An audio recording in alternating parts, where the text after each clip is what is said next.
In the world of international relations, the United States has long been a major player. But how have the dynamics shifted under the administrations of Presidents Trump and Biden? International relations are a complex web with multiple players and varying interests. It's not just about who listens to whom, yet under President Biden's administration, there have been a few instances where allies have diverged from the US's stance. Take, for example, the US's withdrawal from Afghanistan.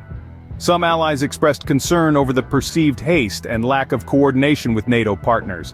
Then there's the AUKUS Pact, a submarine deal between the US, the UK, and Australia, which sparked a significant outcry from France. There have also been reports of allies lobbying President Biden not to alter existing US nuclear policy to include a no first-use declaration. And let's not forget the continued tariffs on certain goods that have frustrated some European allies. So, we've seen some tension points under Biden's administration. But what about the Trump era? President Donald Trump's tenure saw a number of significant foreign policy actions and initiatives. Let's walk through some of them. In the realm of NATO burden sharing, President Trump persistently urged NATO allies to elevate their defense spending to reach the agreed-upon target of 2% of GDP. By the conclusion of his term, several NATO members had indeed boosted their defense budgets. Next, we have the Middle East peace agreements. The Trump administration facilitated the signing of the Abraham Accords, normalizing relations between Israel and multiple Arab nations, including the United Arab Emirates and Bahrain.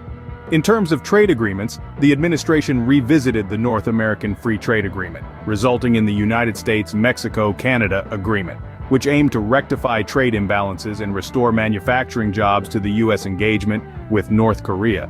Saw President Trump involved in direct diplomacy with North Korean leader Kim Jong-un, leading to a series of summits that were seen as a step towards reducing tensions on the Korean peninsula. Finally, the withdrawal from international agreements.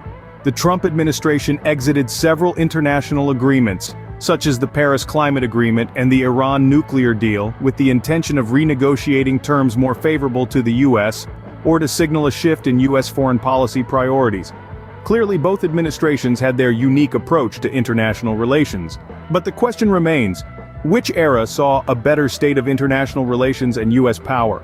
As we've seen, international relations are a complex dance of diplomacy, strategy, and sometimes disagreement. The Trump administration had its victories, urging NATO allies to increase defense spending, facilitating the Abraham Accords, renegotiating NAFTA into the USMCA, engaging with North Korea, and withdrawing from international agreements like the Paris Climate Agreement and the Iran nuclear deal. On the other hand, the Biden administration has faced criticism.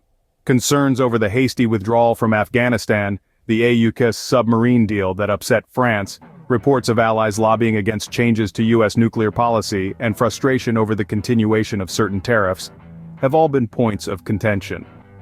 However, it's crucial to remember that allies often have their own national interests, and may agree or disagree with U.S. policies based on a variety of factors. Ultimately, the state of international relations and U.S. power is a multifaceted issue, and each administration faced its own unique challenges. Stay tuned for more discussions on the ever-changing political landscape.